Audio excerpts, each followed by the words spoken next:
बिस्मिल्लाहिर्रहमानिर्रहीम अस्सलाम वालेकुम गाइस, कैसे हैं आप सब। होपफुली आप सब लोग बिल्कुल ठीक ठाक होंगे। तो जनाब यहाँ पे देखें, मैं चिकन दाल के शामी कबाब बना रही हूँ। चिकन और चने की दाल के। तो ये चने की दाल को मैंने जो है ना वो बहुत अच्छे तरीके से भिगो कर रखा हुआ है 2 से 3 घंटे के लिए। तो अब हमने इसको डाल दिया कुकर के अंदर। कुकर में बनाने का मकसद ये है कि एक तो अच्छे तरीके से ये तमाम चीज़ें जो है ना वो घुल मिल जाएंगी आपस में, और दूसरा जो है जल्दी बन जाएगी। उसके लिए जो है ना मैंने ले लिया कुछ जवे लहसुन के एक पीस जो है ना वो अदरक का लिया है, साथ में 5 से 6 सब्ज़ मिर्चें मैंने ले ली हैं, और प्याज है, और साथ में चिकन है मेरे पास। 1 पाव की चिकन है, और इतनी ही जो है ना वो हमारे पास दाल थी, जिसको मैंने भिगो के रखा हुआ था। तो ये तमाम चीज़ें जो है ना वो हमने कुकर के अंदर डाल देनी है, और फिर इसको हमने रख देना है पकने के लिए। जैसे ही जो है ना वो हमारे ये दाल भी गल जाएगी, तमाम चीज़ें आपस में जो है ना वो अच्छे तरीके से मैश हो जाएंगी। और साथ में इसके अंदर डाल देना 1 टेबल स्पून नमक। कुछ और स्पाइसेस डालने हैं, वो अब हमने इस स्टेज पे डालने हैं। तो ये देखें, यहाँ पे मैंने डाल दिया ज़ीरा धनिया पाउडर पिसा हुआ। वो ना कुकर में से मैंने निकाल लिया, गल चुकी थी तमाम चीज़ें अच्छे तरीके से, ये देखें खुद ब खुद मिक्स हो चुकी हैं।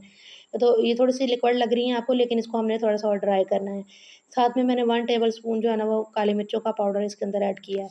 इसको हमने बहुत अच्छे तरीके से जो है ना वो थोड़ा-सा इसको और हमने गाढ़ा कर लेना है। जैसे-जैसे पकाएँगे तो ये, जैसे हम इसको फ्लेम बंद करके नीचे उतारेंगे ना तो ये गाढ़ी हो जाएँगी। तो फिर मैं इसकी टिक्कियाँ बना के आपको दिखाती हूँ।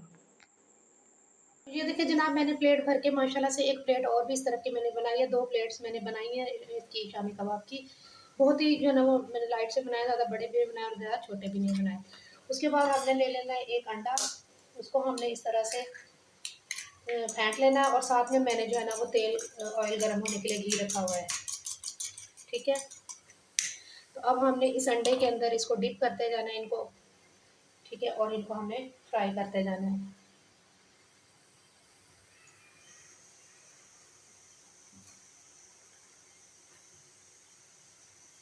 तो ये देखिए जनाब, साथ के साथ में इनको आप फ्राई करते जाओगे अंडे में डिप करते करते।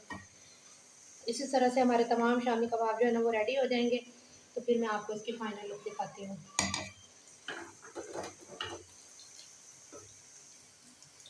लाइट से फ्लेम पे आपने इनको फ्राई करना है, ज़्यादा हाई फ्लेम पे नहीं फ्राई करना। और हमने शैलो से इनको फ्राई करना है, डीप फ्राई भी नहीं करना। हर चीज़ इसमें पकी हुई है, बस इसको हमने गोल्डन सा कलर देना है और इनको हमने डिश आउट कर लेना है। तो अब हम इसकी टर्न को इस तरह से चेंज करेंगे, और इसी तरह से तमाम फ्राई कर लेंगे हम लोग अपने शामी कबाब। मैंने छोटा सा साइज़ रखा है इनका, आप साइज़ जो है ना वो बड़ा छोटा कर सकते हैं। जो साइज़ आप बनाना चाहें तो आप इसका वो साइज़ इनका बना सकते हैं।